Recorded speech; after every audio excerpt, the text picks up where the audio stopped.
धर्म का इतिहास।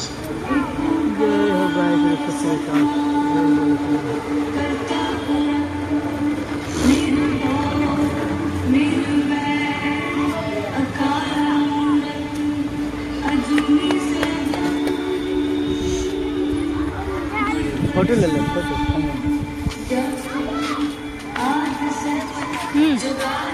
देखो कार्तिक पूर्णिमा संवत 1527 राय भोई की तलवंडी ननकाना साहिब पंजाब, जहां सिख धर्म के पहले गुरु श्री नानक देव का प्रकाश हुआ।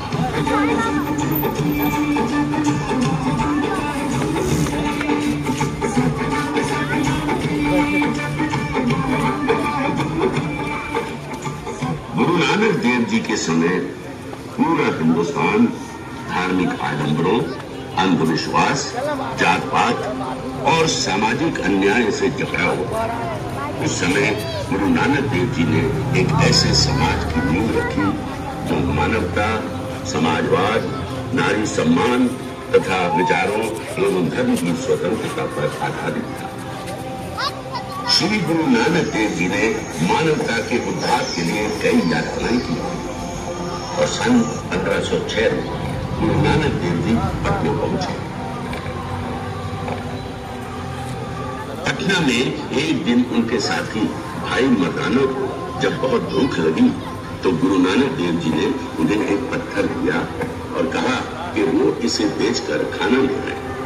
कई जौहरियों के मना करने के बाद भाई मर्दाना जब वो पत्थर को लेकर पटना के मशहूर जौहरी, उस समय एक अनोखी घटना घटी। करनाल जिले के थसका गांव में जब सभी मुसलमान मक्का की ओर सजदा कर रहे थे, तब एक रब्बी फकीर जिनका नाम सैयद पीर हिकम शाह था, मक्का की तरफ पीठ करके पूर्व दिशा में सजदा करने लगे। उनके मुरीदों ने उनसे पूछा कि उन्होंने मक्का का अपमान करके पश्चिम की बजाय पूर्व दिशा में सजदा क्यों किया। तो उन्होंने अपने मुरीदों से कहा कि पूर्व दिशा में एक रब्बी नूर का प्रकाश हुआ है, हमें उस नूर के दर्शन के लिए वहां चलना चाहिए। कई महीनों की कठिन यात्रा के बाद जब पीर साहब ने बाल गोविंद के दर्शन किए तो उन्होंने उनके आगे मिट्टी के 2 मटके रखे। नन्हे गोविंद मुस्कुराए और उन्होंने अपने दोनों हाथ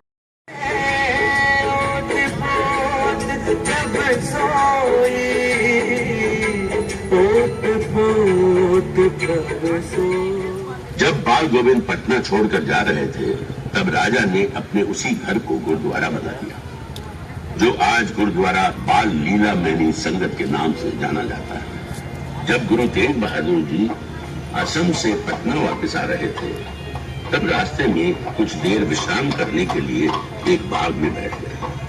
गुरु तेग बहादुर जी के बैठते ही पंडित शिवदत्त पटना के विख्यात पंडितों में से एक थे। उन्हें अपनी भक्ति पर पूरा यकीन था कि एक दिन उनकी भक्ति से प्रसन्न होकर प्रभु राम उन्हें दर्शन देंगे। परंतु वर्षों की कठोर साधना के बाद भी जब उन्हें भगवान राम के दर्शन नहीं हुए तो वो दुखी रहने लगे।